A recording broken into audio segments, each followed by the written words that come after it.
Thank you for joining Wars of the Roses. As we conclude with Part 5, certain meditations concerning Illuminism from the Illuminati, the intellectual revolution in Europe, by Manly P. Hall, an article taken from Horizon, the magazine of useful and intelligent living, Volume 6, Number 4, Spring 1947. Certain meditations concerning Illuminism. Are we correct in assuming that Adam Weishaupt, a young and sincere college professor, smarting under the injustices and discriminations heaped upon him by the faculty and the clergy, concocted with his own ingenuity alone the framework of a secret society which caused a brief but profound stir among European intellectuals? Certainly the ideals which Weishaupt promulgated had already received wide, if cautious, dissemination. He inherited his toga from the tattered mantle of the Templars, and crystallized into an organization the scattered but far-reaching discontent against prevailing tyranny and intolerance. It should also be pointed out that all efforts to discover the members of the higher grades of the Illuminist order have been unsuccessful. It has been customary, therefore, to assume that these higher grades did not exist except in the minds of Weishaupt and Nigger.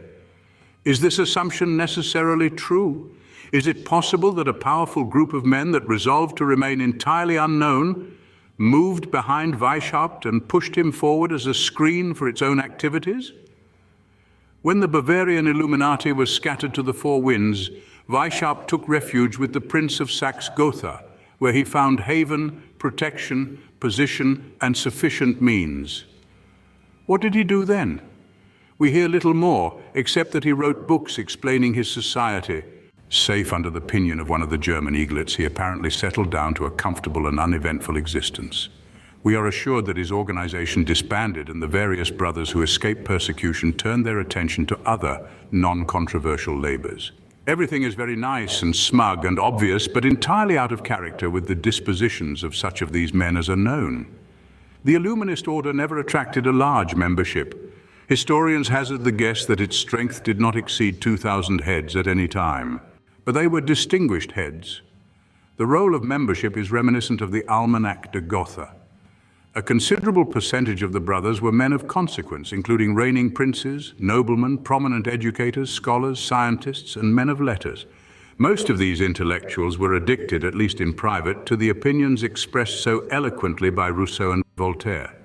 It is not easy to picture such a group as quietly recanting their most cherished beliefs and renouncing forever their deep-seated tendencies toward benevolent conspiracy.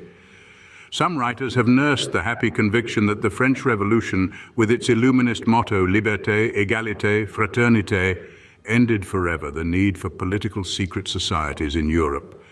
A world outwardly convinced of the need for social change no longer required esoteric motivations in that direction.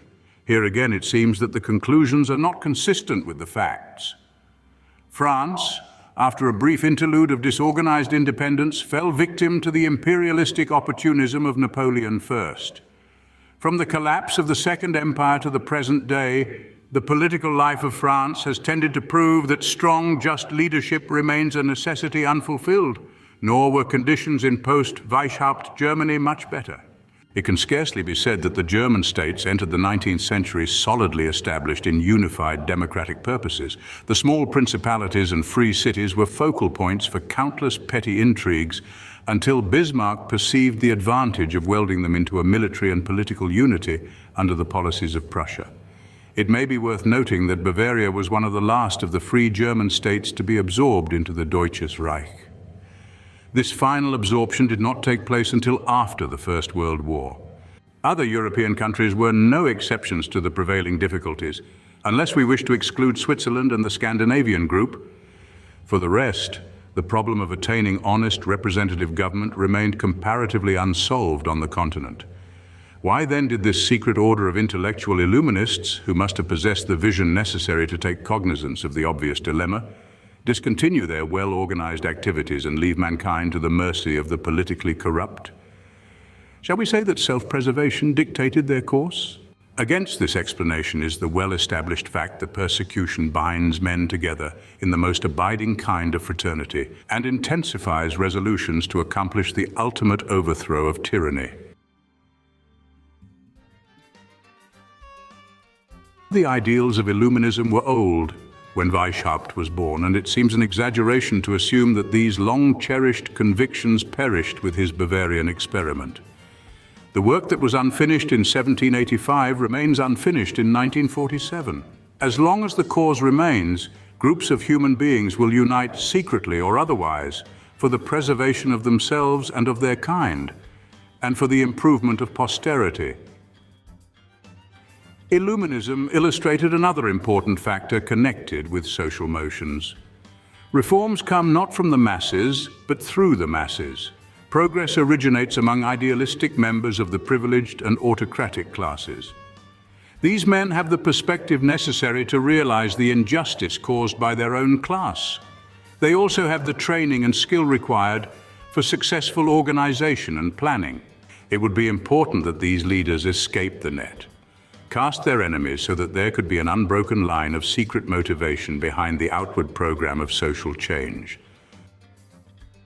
Like the Knights Templars before them, the Illuminists were accused of practicing diabolic rites. But in those days, what could be more diabolic than to suggest that the common man had a right to respect and consideration? It is true, however, that an aura of esotericism emanated from the society, but it is difficult to find the source from which these magical overtones radiated. Presumably, the Illuminati was composed of intellectual agnostics, if not atheists, imbued with the principles familiar to us in Thomas Paine's Rights of Man. An agnostic transcendentalist presents a curious conflict of ideas. These sober Bavarian followers of Spinoza seem to have little in common with the disciples of Faustian demonism and the worshippers of the goat of Mendes. Rationalists have suggested that the cry of sorcery was a familiar ecclesiastical contrivance to justify the proceedings of the Inquisitional court. Cagliostro had a taste of the temper of this august body when he was arraigned in Rome for the heresy of attempting to found a Masonic lodge in the Eternal City. The prosaic-minded easily can persuade themselves that with the Illuminati, the term occult implied only the secret nature of their activities, and had nothing to do with the hateful religious implications associated with the word.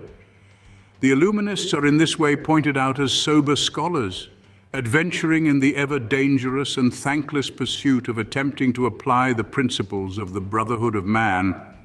Reformers have never been especially popular, even when their reforms were good. If experience is of any value, it would appear that only a supreme knowledge of magical arts, including sorcery, demonism, and animal magnetism, prove sufficient to weave the spell that can convert the world to the doctrine that honesty is the best policy. We might concur in the belief that the Illuminists were merely political idealists, were it not for a weight of evidence to the contrary. A good example of this weight presents itself for our consideration in the person of a man intimately associated with Illuminism by his contemporaries, the elusive Comte de Saint-Germain. The political activities of Saint-Germain would fill several closely printed volumes, and all these activities were dedicated to the improvement of the human state. He was both admired and feared for his skill in managing difficult situations. He was the confidant of kings and displayed a delicacy of technique that filled the statesmen of his day with envy. Rich, powerful, and untouchable, Saint-Germain was never discredited, exposed, or successfully calumniated. When the French court started to gossip about the amiable Comte, the king wagged his finger disapprovingly and threatened to withdraw his favor from anyone caught repeating the stories. Saint-Germain's intimate friends included two kings of France, the King of Prussia, the Tsar of Russia, the Shah of Persia, and such English notables as Horace Walpole and Lord Clive. It hardly can be supposed that such persons would have succumbed for any great length of time to the wiles of an impostor. European courts were well supplied with secret agents to solve mysteries and weed out deceivers, and they loved their work. While we have no record that the notables with whom Saint-Germain mingled were given to an unusual degree of superstition about magic, alchemy, or astrology, it is certain that Saint-Germain did claim to possess supernatural powers and proved these claims on numerous occasions. He practiced yoga meditations in caves along the Rhine River, passed through doors without the formality of opening them, manufactured artificial gems that could not be detected by experts, and transmuted metals. He dabbled so successfully with the elixir of life that one modern authority has suspected that he was acquainted with the Steinach operation. Seated upon throne in the chateau of Ermenonville, a diamond-studded pectoral hanging on his breast, and surrounded by 1,000 candles, Saint-Germain received the adoration of the faithful in mystical rituals so spectacular that they appear incredible. If he were one of the heads of the Illuminati, and the historian Delouche seems to think that he was, it bespeaks much more than can be gathered from the impetuous enthusiasm of Professor Weishaupt. It was at Ermenonville, which incidentally was the shrine of Rousseau, that Saint-Germain initiated Cagliostro, a strange character who also combined political activity and mystical practices. He lacked, however, the supreme genius of his master and fell victim to his own imprudence. Cagliostro was widely accepted as being a member of the Illuminati. Certainly there was an undercurrent of things esoteric in the most mystical sense of that word beneath the surface of Illuminism. In this respect, it followed exactly in the footsteps of the Knights Templars. The Templars returned to Europe after the Crusades, bringing with them a number of fragments of Oriental occult lore, some of which they had gathered from the disciples of Hassan Sabbah, the old wizard of Mount Alamut. The Rosicrucian societies that sprang up during the 18th century were of doubtful origin, but there is little doubt about their purposes. They were activated by powerful political convictions, and it is impossible to divide their love of liberty from their addiction to the occult arts. We are compelled to assume that in at least some instances, the two apparently diverse ends were aspects of a single purpose. The pagan initiatory rites not only introduced candidates to the secrets of God and nature, but they taught that the real work of the initiates was to apply the mystical philosophy which they had learned in the temples to the temporal improvements of the human race. Nearly all great religious leaders have also concerned themselves with the misfortunes of the socially underprivileged. Throughout the long span of history, materialists have not been especially distinguished for the pure quality of their idealism, nor have materialists, for the most part, exhibited a sufficient strength of internal resolution to bind them to the unselfish service of the human need, regardless of personal consequences.